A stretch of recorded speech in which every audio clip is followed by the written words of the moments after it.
Hi there, hope you're well. In this video I'll be taking a look at the Benchdogs Fence Mark II. In fact, let's dive right in. I'm Peter Millard, and on this channel I make 10-minute-ish videos about woodwork projects with some handy workshop tips and the occasional accessory or tool review like the one I'm making today. And if you're new here, then do consider subscribing. There's a button down there in that corner. So a couple of years ago I came across the Benchdogs Fence Dogs product, and I bought a set immediately as I thought they were an outstanding idea. And despite having an original Festool MFT and fence here in the workshop, I've used the Benchdogs system extensively, and I still do. In fact, I'll be using it as the fence system for my upcoming portable bench build, so keep your eyes peeled for that one.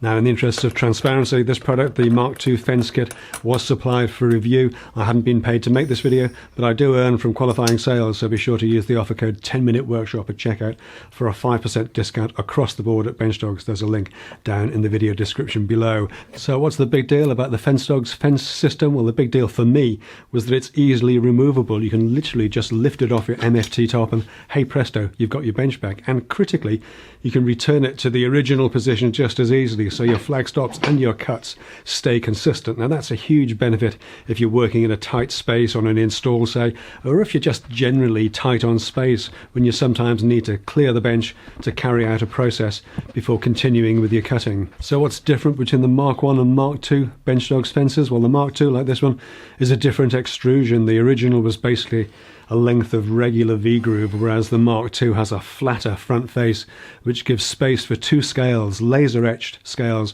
one starting at 0 and the other at 200mm. And these fences are available in both metric and imperial in a variety of lengths, from 1000mm like this one, all the way up to a whopping 2.7 meter monster for your mega MFT work table.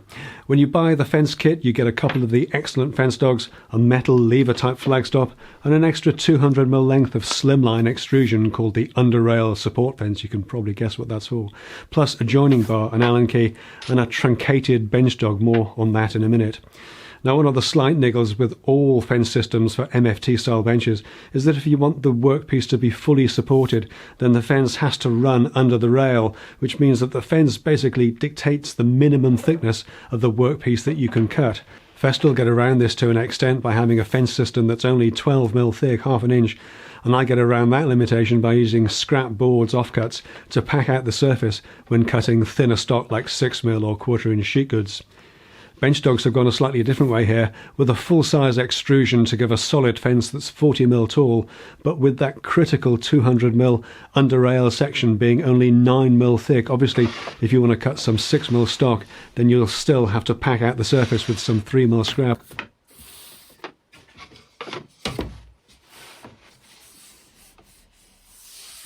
Or maybe use the Benchdogs bench top protectors, which, what do you know, are exactly 3mm thick. These are slightly older versions. The newer ones are a little bit smaller, a little bit neater, but the same thickness.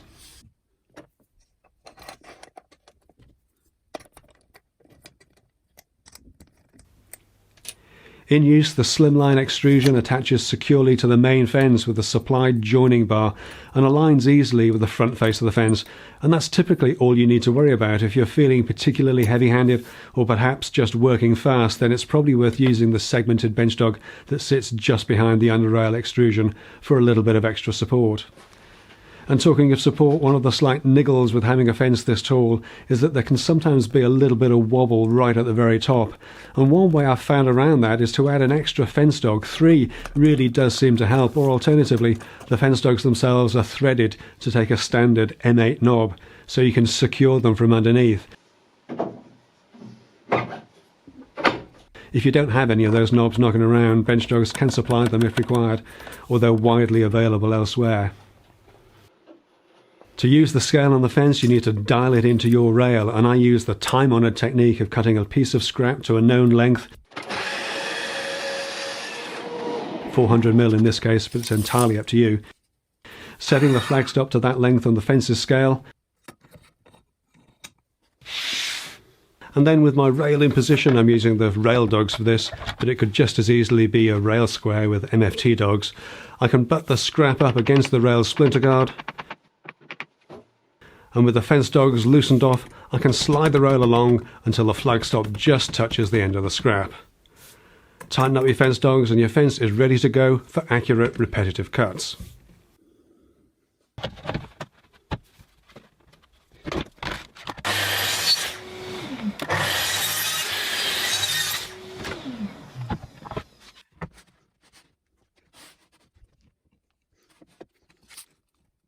And not a whole lot more to say about this, to be honest. It's a solid upgrade to the original fence system, and the under-rail side extension is a great way to keep the workpiece supported whilst having the benefit of a full fence to the left of the rail. And as I said earlier, I'll be using this system when the time comes for me to spec the hardware for my portable bench build. That video will be coming out in the future, and the best way not to miss my future videos is to subscribe to the channel. And if you like the video, be sure to give it a thumbs up or let me know in the comments down below.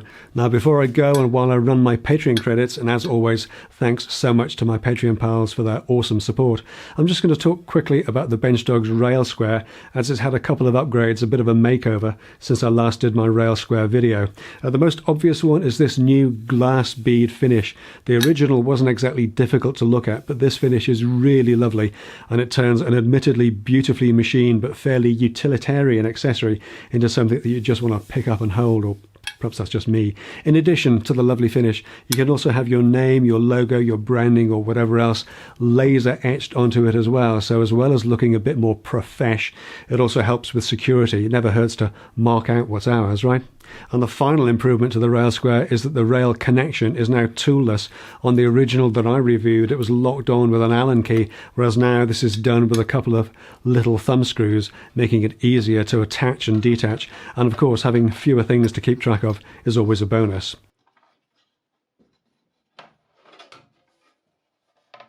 And I'll leave it there for this week. Thanks for watching. As always, stay safe, take care, and I'll see you next time.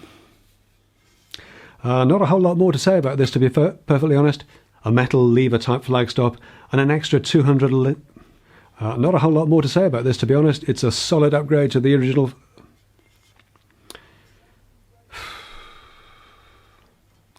And not a whole lot more to say about this, to be honest. It's a solid upgrade to the original fence system, and the under-rail side extension is a great way to keep the workpiece supported.